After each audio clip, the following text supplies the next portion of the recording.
મે મહિનાથી આ 3 રાશિઓ માટે શુભ સમય શરૂ થશે.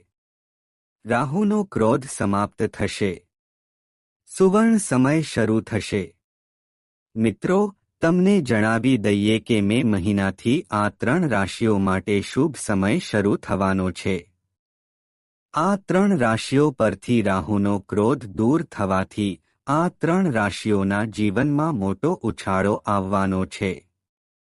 મે મહિનાથી આ 3 રાશિઓ માટે સુવર્ણ સમય શરૂ થવાનો છે.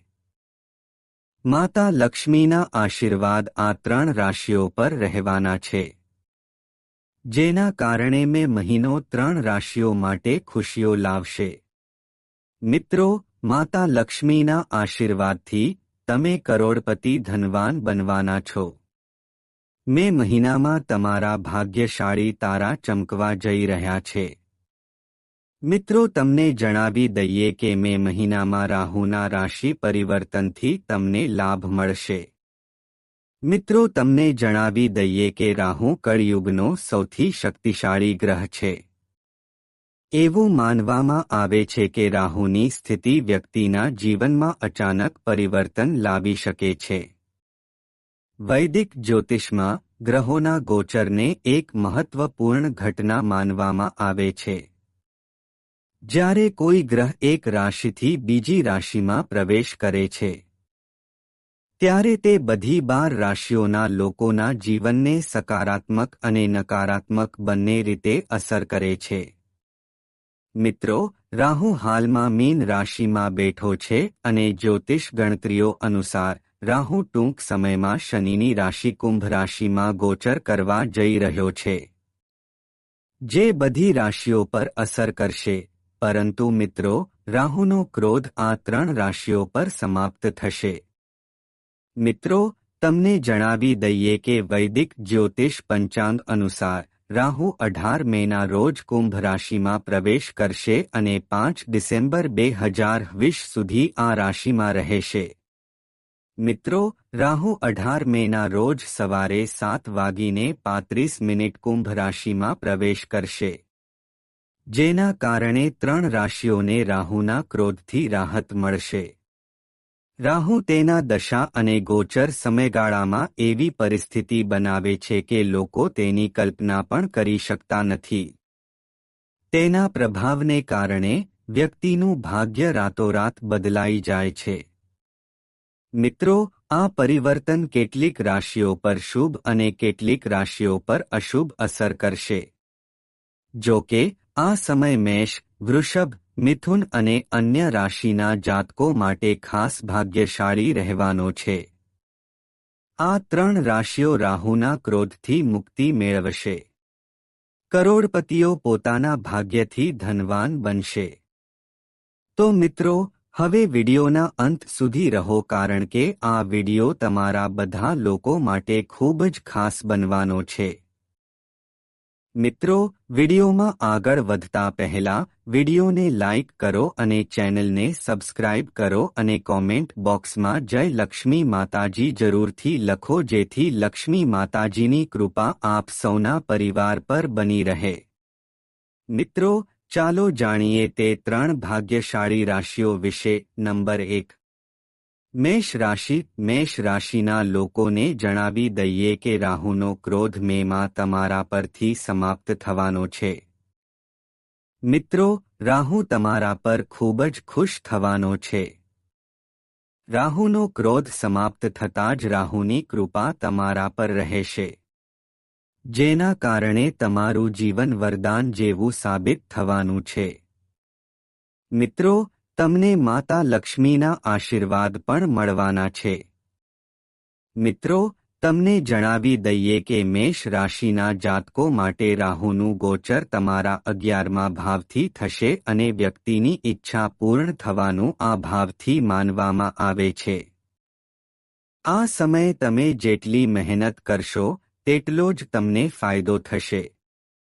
મુસાફરી દ્વારા તમને શુભ સંદેશાઓ પ્રાપ્ત થશે. તમે આ સમયે તમારી મહેનતથી નવું સ્થાન પ્રાપ્ત કરી શકશો. તમને નાણાકીય પ્રગતિ મળશે.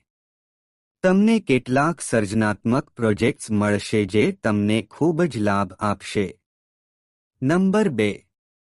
વૃષભ રાશિ. વૃષભ રાશિના લોકોને જણાવી દઈએ કે મે મહિનાની શરૂઆત તમારા માટે ખૂબ જ અદ્ભુત રહેવાની છે.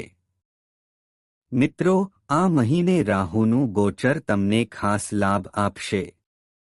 મિત્રો, વૃષભ રાશિના જાતકો માટે રાહુનું ગોચર હવે બીજા ઘરથી થવાનું છે.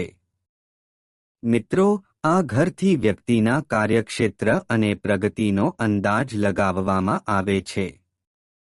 આ ઘરમાં બેઠેલા રાહુની નજર તમારા ત્રીજા, ચોથા અને છઠ્ઠા ઘર પર રહેશે, જેના કારણે રાહુના આ ગોચરનો વૃષભ રાશિના લોકો પર સારો પ્રભાવ પડશે. આ સમય દરમિયાન આ તમારો સુવર્ણ સમય રહેશે, જેના કારણે રાહુના વિશેષ આશીર્વાદ તમારા પર રહેશે.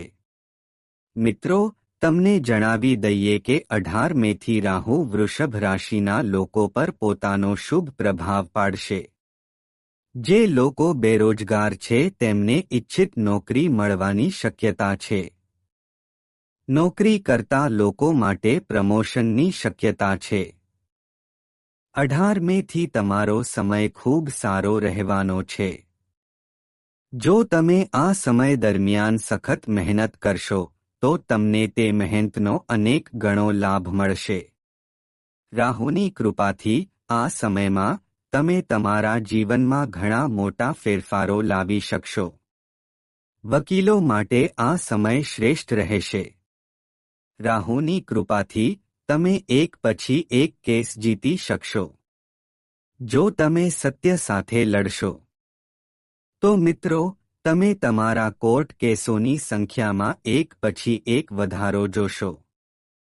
મિત્રો, તમારા કાર્યમાં જે પણ અવરોધો આવી રહ્યા હતા તે બધા અવરોધો રાહુ દેવના આશીર્વાદથી સમાપ્ત થશે અને તમારા જીવનમાં ફક્ત ખુશીઓ જ રહેશે.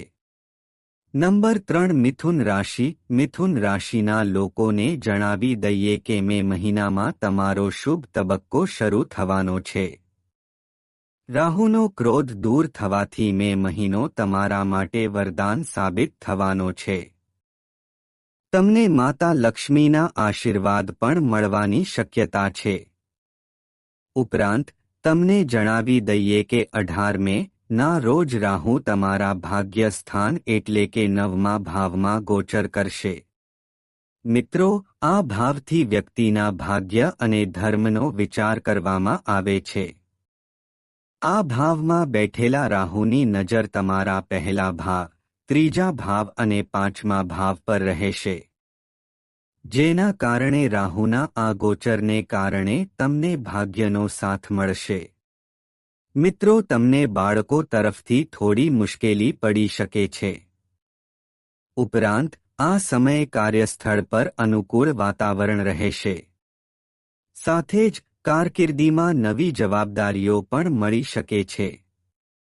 તમે આ નવી જવાબદારીઓને આત્મવિશ્વાસથી પૂર્ણ કરશો. વિદેશી અથવા દૂરના સંપર્કોથી લાભ મેળવવાની પણ શક્યતા છે.